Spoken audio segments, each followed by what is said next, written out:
بسم اللہ الرحمن الرحیم۔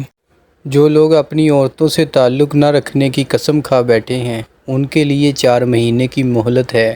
اگر انہوں نے رجوع کر لیا تو اللہ معاف کرنے والا اور رحیم ہے، اور اگر انہوں نے طلاق ہی کی ٹھان لی ہے تو جان لیجئے اللہ سب کچھ سنتا اور جانتا ہے۔ جن عورتوں کو طلاق دی گئی ہو وہ 3 مرتبہ ایام ماہواری آنے تک اپنے آپ کو روکے رکھیں، اور ان کے لیے یہ جائز نہیں ہے کہ اللہ نے ان کے رحم میں جو کچھ خلق فرمایا ہو اسے چھپائیں۔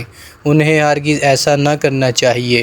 اگر وہ اللہ اور روز آخر پر ایمان رکھتی ہیں، ان کے شوہر تعلقات درست کر لینے پر آمادہ ہوں تو وہ اس عدت کے دوران انہیں پھر اپنی زوجیت میں واپس لے لینے کے حقدار ہیں۔ عورتوں کے لیے بھی معروف طریقے پر ویسے ہی حقوق ہیں جیسے مردوں کے حقوق ان پر ہیں، البتہ مردوں کو ان پر ایک درجہ حاصل ہے، اور سب پر اللہ غالب اقتدار رکھنے والا اور حکیم و دانا موجود ہے۔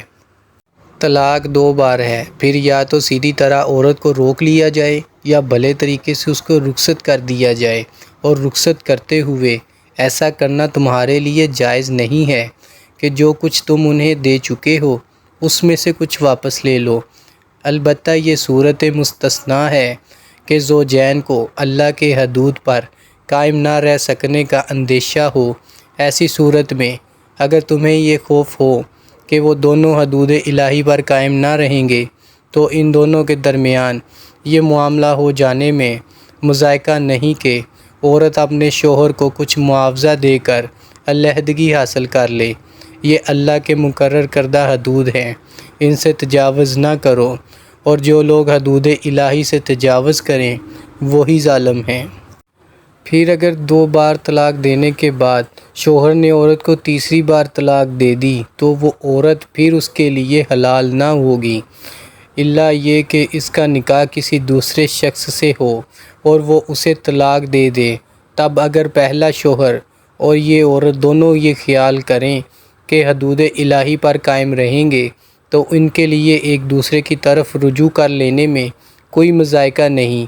یہ اللہ کی مقرر کردہ حدیں ہیں جنہیں وہ ان لوگوں کی ہدایت کے لیے واضح کر رہا ہے جو اس کے حدود کو توڑنے کا انجام جانتے ہیں۔ اور جب تم عورتوں کو طلاق دے دو اور ان کی عدت پوری ہونے کو آ جائے تو یا بھلے طریقے سے انہیں روک لو یا بھلے طریقے سے رخصت کر دو۔ محض ستانے کی خاطر انہیں نہ روکے رکھنا یہ زیادتی ہوگی، اور جو ایسا کرے گا وہ در حقیقت اپنے ہی اوپر ظلم کرے گا۔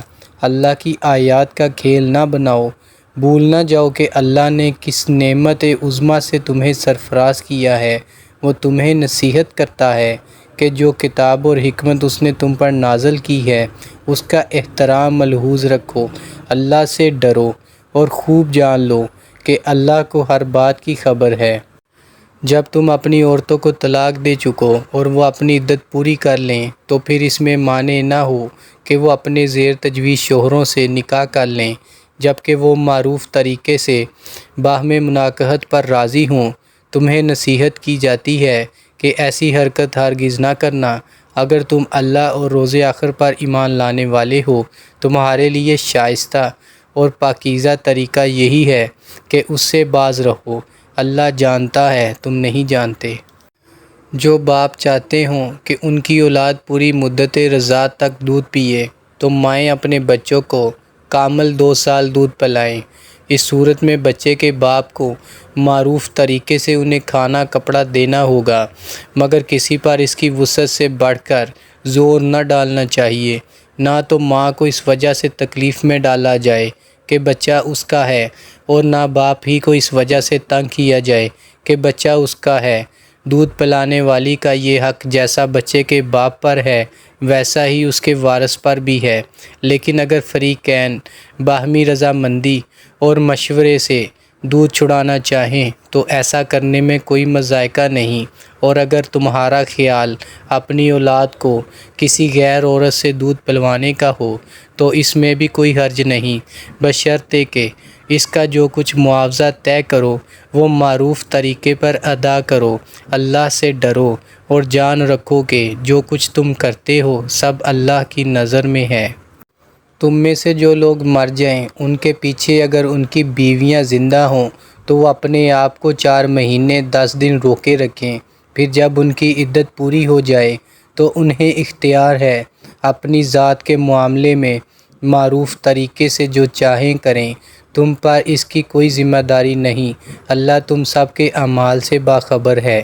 زمانہ عدت میں خواہ تم ان بیوہ عورتوں کے ساتھ منگنی کا ارادہ اشارے میں ظاہر کر دو، خواہ دل میں چھپائے رکھو، دونوں صورتوں میں کوئی مذائقہ نہیں، اللہ جانتا ہے۔ ان کا خیال تو تمہارے دل میں آئے گا ہی، مگر دیکھو خفیہ عہد و پیمان نہ کرنا، اگر کوئی بات کرنی ہے تو معروف طریقے سے کرو، اور عقد نکاح باندھنے کا فیصلہ اس وقت تک نہ کرو جب تک کہ عدت پوری نہ ہو جائے۔ خوب سمجھ لو کہ اللہ تمہارے دلوں کا حال تک جانتا ہے، لہٰذا اس سے ڈرو، اور یہ بھی جان لو کہ اللہ بردبار ہے، چھوٹی چھوٹی باتوں سے درگزر فرماتا ہے۔ تم پر کچھ گناہ نہیں اگر اپنی تم عورتوں کو طلاق دے دو قبل اس کے کہ ہاتھ لگانے کی نوبت آئے یا مہر مقرر ہو، اس صورت میں انہیں کچھ نہ کچھ دینا ضرور چاہیے۔ خوشحال آدمی اپنی قدرت کے مطابق اور غریب آدمی اپنی قدرت کے مطابق معروف طریقے سے دے، یہ حق ہے نیک آدمیوں پر۔ اور اگر تم نے ہاتھ لگانے سے پہلے طلاق دی ہے لیکن مہر مقرر کیا جا چکا ہو تو اس صورت میں نصف مہر دینا ہوگا۔ یہ اور بات ہے کہ عورت نرمی برتے اور مہر نہ لے، یا وہ مرد جس کے اختیار میں عقد نکاح ہے نرمی سے کام لے اور پورا مہر دے دے، اور تم یعنی مرد نرمی سے کام لو تو یہ تقویٰ سے زیادہ مناسبت رکھتا ہے۔ آپس کے معاملات میں فیاضی کو نہ بھولو، تمہارے اعمال کو اللہ دیکھ رہا ہے۔ اپنی نمازوں کی نگہداشت رکھو، خصوصاً ایسی نماز کی جو محاسن صلاۃ کی جامع ہو، اللہ کے آگے اس طرح کھڑے ہو جیسے فرما بردار غلام کھڑے ہوتے ہیں۔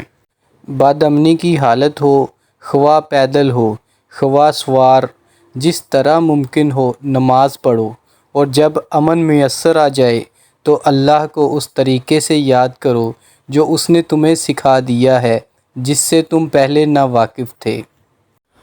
تم میں سے جو لوگ وفات پائیں اور پیچھے بیویاں چھوڑ رہے ہوں ان کو چاہیے کہ اپنی بیویوں کے حق میں یہ وصیت کر جائیں کہ 1 سال تک ان کو نان و نفقہ دیا جائے اور وہ گھر سے نہ نکالی جائیں، پھر اگر وہ خود نکل جائیں تو اپنی ذات کے معاملے میں معروف طریقے سے وہ جو کچھ بھی کریں اس کی کوئی ذمہ داری تم پر نہیں ہے، اللہ سب پر غالب اقتدار رکھنے والا اور حکیم و دانا ہے۔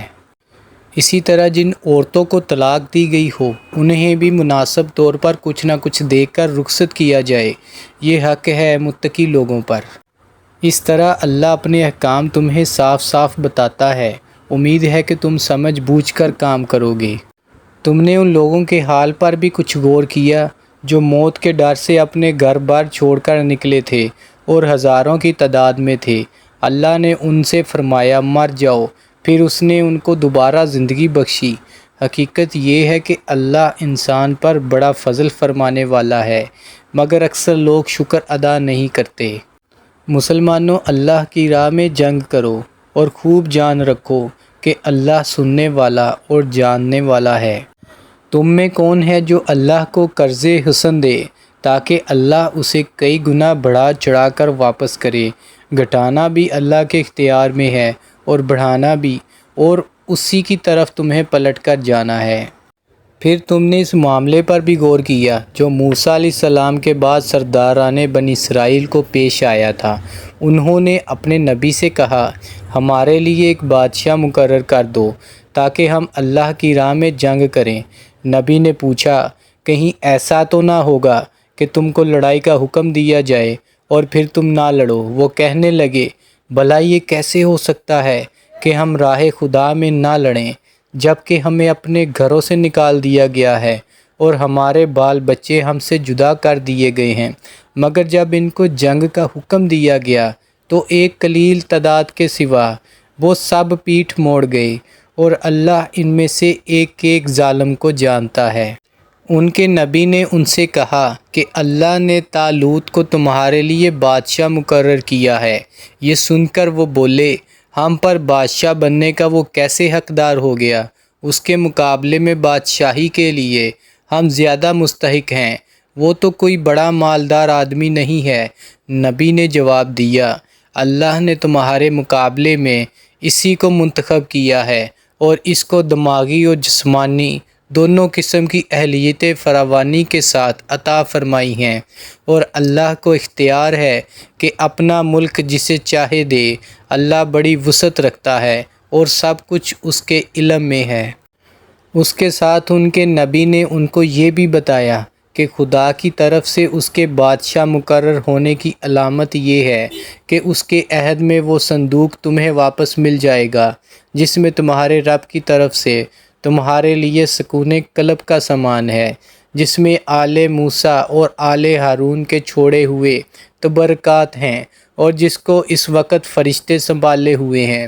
اگر تم مومن ہو تو یہ تمہارے لیے بہت بڑی نشانی ہے۔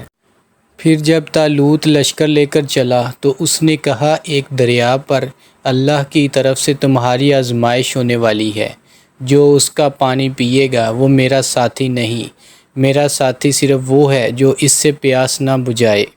ہاں ایک آدھ چلو کوئی پی لے تو پی لے، مگر ایک گروہ قلیل کے سوا وہ سب اس دریا سے سیراب ہوئے۔ پھر جب طالوت اور اس کے ساتھی مسلمان دریا پار کر کے آگے بڑھے تو انہوں نے طالوت سے کہہ دیا کہ آج ہم میں جالوت اور اس کے لشکروں کا مقابلہ کرنے کی طاقت نہیں ہے۔ لیکن جو لوگ یہ سمجھتے تھے کہ انہیں ایک دن اللہ سے ملنا ہے، انہوں نے کہا، بارہا ایسا ہوا ہے کہ ایک قلیل گروہ اللہ کے اذن سے ایک بڑے گروہ پر غالب آ گیا ہے۔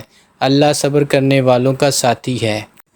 اور جب وہ جالوت اور اس کے لشکروں کے مقابلے پر نکلے تو انہوں نے دعا کی، اے ہمارے رب، ہم پر صبر کا فیضان کر، ہمارے قدم جما دے اور اس کافر گروہ پر ہمیں فتح نصیب کر۔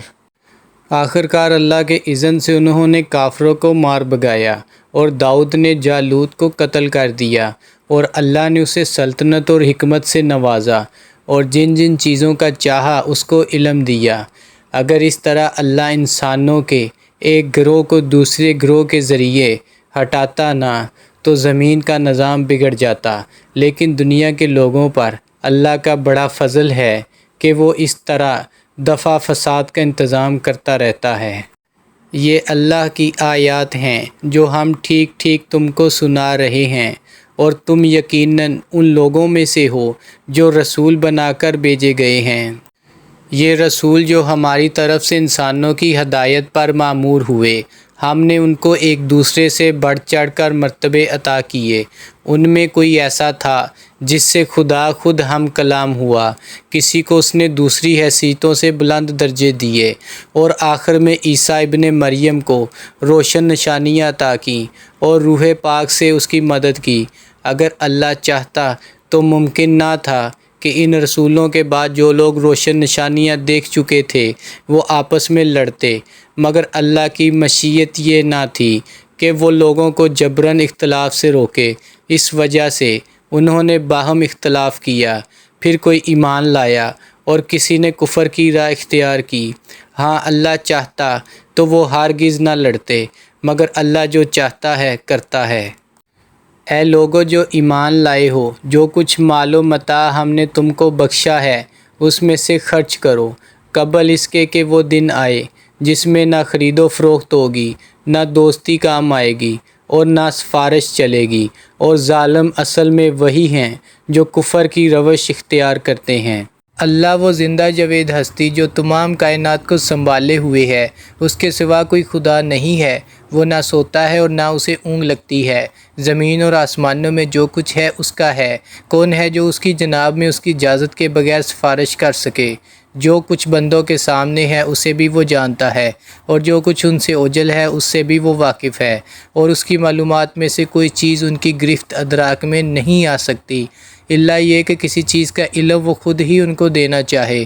اس کی حکومت آسمانوں اور زمینوں پر چھائی ہوئی ہے اور ان کی نگہبانی اس کے لیے کوئی تھکا دینے والا کام نہیں ہے، بس وہی ایک بزرگ و برتر ذات ہے۔